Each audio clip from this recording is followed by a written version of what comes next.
मेरे साथ इस वक्त है Surendra Choudhary, deputy chief minister Jammu and Kashmir. News 18 से बात करने के लिए बहुत बहुत शुक्रिया चौधरी साहब। डेवलपमेंट तो हो रही है, आप घूम भी रहे हैं, लेकिन अपोजिशन को रास क्यों नहीं आ रहा है? अपोजिशन का मकसद है कि हम राजनीति करें बट लोगों के काम ना करें। 11-12 साल बीजेपी और पीडीपी की सरकार जम्मू कश्मीर में रही और इन 11-12 सालों में इन्होंने काम कुछ नहीं किया। आज जब उमर अब्दुल्ला सरकार काम कर रही है, उनके मिनिस्टर काम कर रहे हैं, तो ये ओछी हरकत कर रहे हैं। कभी कोई इल्ज़ाम लगाते हैं, कभी कोई इल्ज़ाम लगाते हैं, कभी कोई बात बोलते हैं। ये शोशेबाजी की राजनीति करना चाहते हैं। हम शोशेबाजी नहीं, हम हकीकत की राजनीति करना चाहते हैं। हम लोगों के बीच में जाके लोगों के मसले और मसाइल को हल करना चाहते हैं। और मेरा यहाँ भी मकसद आने का यही था। ये ग्रेटर ग्लास का जो ब्रिज है, ये बड़ी पुरानी डिमांड थी लोगों की और मेरा घर पास ही है और यहाँ मैं रोज़ भाग करता था। मेरे से ज़्यादा इस ब्रिज की ज़रूरत है या नहीं है, कौन समझेगा। इसलिए मैं यहाँ इन लोगों का, आज ग्रेटर क्लास के लोगों को मुबारकबाद दूंगा। उनके हवाले ये ब्रिज करके जा रहा हूँ, without any politics, without any राजनीति, विदाउट। और दूसरा, जहाँ तक ताल्लुक है यहाँ लोगों की सहूलतों का, अब क्योंकि कुछ रोडें मैंने खुद दी, आपके सामने मैंने अब लोगों को डायरेक्शन, अपने ऑफिसर्स को डायरेक्शन दे दी। कुछ सड़कें मैंने खुद, जो मैं जानता हूँ, मैं भी देखा वो कच्ची हैं और कुछ फ्लड्स में बह गई हैं। तो मैंने इनको बोल दिया कि इनको भी आप मैग्डमाइज़ करिए। और जो परमानेंट रेस्टोरेशन की मैं शुक्रगुजार करूँगा दिल्ली की सरकार का, मोदी साहब की सरकार का, कि दिल्ली से उन्होंने हमें परमानेंट रेस्टोरेशन के लिए 1400 करोड़ रुपया दिया है। उसके तहत हम ये काम कर रहे हैं। तो इसलिए मसला ये नहीं कि कौन किसका पत्थर पे नाम है, किसका पत्थर लग रहा है, कौन रिबन काट रहा है। मसला है कि चाहे वो गवर्नमेंट ऑफ इंडिया है, चाहे गवर्नमेंट ऑफ जम्मू कश्मीर, उमर अब्दुल्ला सरकार है, मकसद एक ही है कि लोगों को सहूलतें मिलें, लोगों के काम हो जाएं। सर, आप काम कर रहे हैं, लेकिन दूसरी तरफ अपोजिशन जो है वो लगातार हमले कर रही है। और फिर एक बार आप इस सवाल को पूरा ले लीजिएगा। सुनील शर्मा ने फेसबुक पोस्ट किया है, उन्होंने कहा कि काउंटडाउन शुरू हो गया है। बड़ी बात कही है। देखिए, काउंटडाउन शुरू होना मीन्स कि अब गिनती के दिन है। मेरा भाई है, अच्छा बोलता है, अच्छी बात रखता है, असम से आया है घूम घाम के और देश से घूम घाम के आया है। और मैं सुनील शर्मा साहब को कहूँगा, ये यूपी नहीं, ये बिहार नहीं, ये जम्मू कश्मीर है। और वो जम्मू कश्मीर जिसने आज 36 साल से उग्रवाद देखा है। यहाँ हमारे घर घर में बच्चा बेरोजगार है, उस बच्चे को रोजगार चाहिए। यहाँ कौन सी सरकार गिरेगी, कौन सी बनेगी। आज अगर नेशन काम, इनसे पहले तो ये सुनील शर्मा साहब आपकी सरकार थी, ये वो खुद ही मंत्री थे, आपको पता है, वो खुद मिनिस्टर थे। और आज भी जो रैबरे खेल है, वो आज क्या कह रहे हैं कि हमें पक्का करो। तो उनके टाइम में भी वो लोग कहते थे रैबरे खेल वाले, हमें पक्का करो। तो सुनील शर्मा साहब को मेरी तरफ से ये भी पूछ लेना कि जनाब, आप तो सपोर्ट मिनिस्टर थे, आपने वो रैबरे खेल के लोग क्यों नहीं पक्के किए। इसलिए एक छोटी सी एग्जांपल मैंने दी। अभी मैं बात एग्जांपलें देना चाहूँ तो बड़ी दे सकता हूँ, लेकिन मैं इतना ही कहूँगा कि आज जम्मू कश्मीर, मकसद ये नहीं, जम्मू कश्मीर के नौजवानों को ये नहीं चाहिए कि कौन सी सरकार गिर रही है, कौन सी बन रही है, किसकी काउंटिंग शुरू हो गई है, किसकी डिस्काउंटिंग शुरू हो गई है। मसला एक ही है कि हमें रोज़गार मिलेगा नहीं मिलेगा।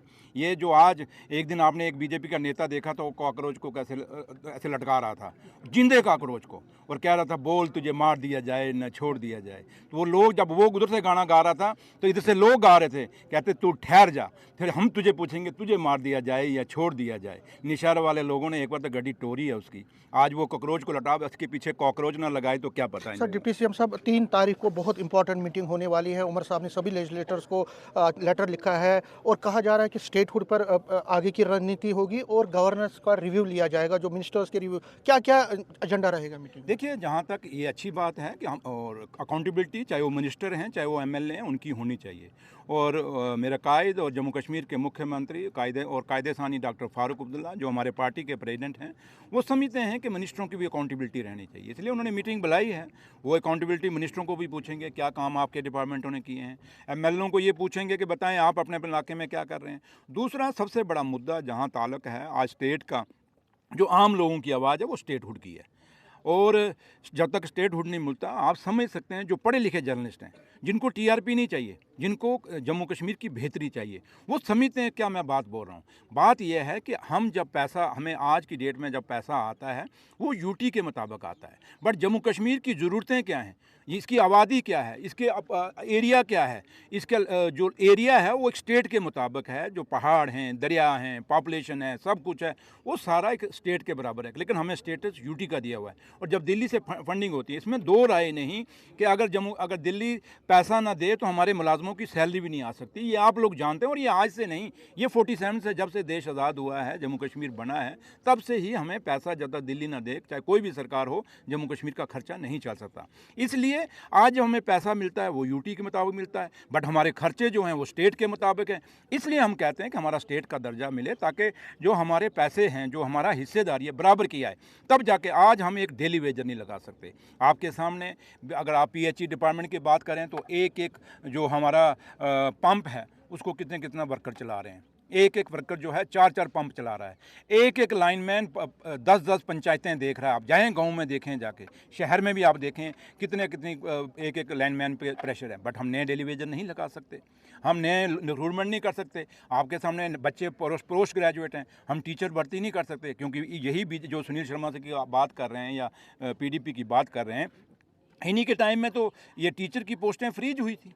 इस पे कोई सवाल उनको को पूछता नहीं कि क्यों आपने टीचर की, मास्टरों की पोस्टें फ्रीज की थी। अब हम इसी कोशिश में लगे हैं कि ये जो पोस्टें फ्रीज हुई मास्टरों की, टीचरों की, ये खोली जाएं, ताकि जो पढ़े लिखे बच्चे, पोस्ट ग्रेजुएट, ग्रेजुएट, जिन्होंने इतनी बड़ी डिग्रियाँ की हुई हैं, उन बच्चों को कहीं नौकरी रोजगार मिले। आज एक फ्रस्ट्रेशन है बच्चों में, घर घर में, आपके आस रिश्तेदारों, आप हो ना हो, लेकिन आपके आस पड़ोस में, आपके रिश्तेदारों में कितने बच्चे जो आज नौकरी के लिए तलाशते होंगे। आप लोगों को भी कहते होंगे आपका फलाना मिनिस्टर वाकई यार हमें नौकरी दो, आप हमारे पास लेके आओगे, हम आगे खाली। तो इसलिए ये कुछ मुद्दे हैं जिन मुद्दों पे आज बात करने की जरूरत है। लेकिन उमर साहब ने टंगमर्ग में कहा था कि ईद के बाद बादल फटेंगे, मतलब उनका था कि बड़ा कुछ होने वाला। क्या कुछ होने वाला, लोग सुनना चाहते हैं। बादल जब फटता है तो पता तभी चलता है ना, जब ऊपर आके गिरता है। तो इसलिए बादल जब अभी फटा तो नहीं ना, उन्होंने कहा बादल फटेगा, अभी फटा नहीं, जब फटेगा क्या पता आपके ऊपर ही गिर जाए, इसलिए वेट तो करो। न्यूज़ 18 से बात करने के लिए शुक्रिया। कैमरामैन साहिबा के साथ में समीर भट्ट, न्यूज़ 18 जम्मू।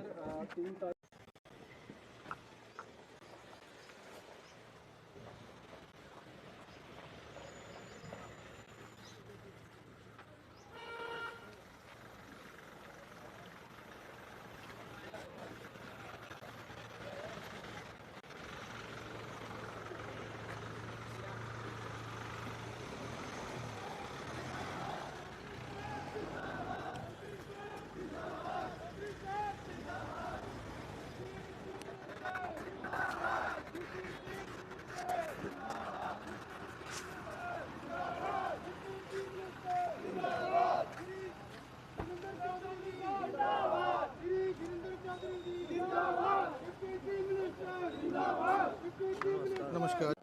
मतलब देखो कितनी पावर है, बात सुन।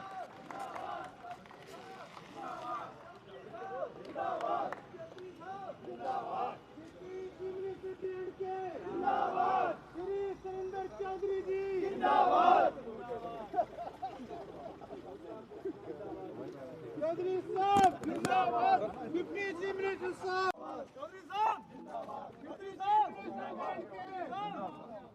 डिप्टी चीफ मिनिस्टर जी के साहब जिंदाबाद, श्री सुरेंद्र चौधरी साहब जिंदाबाद।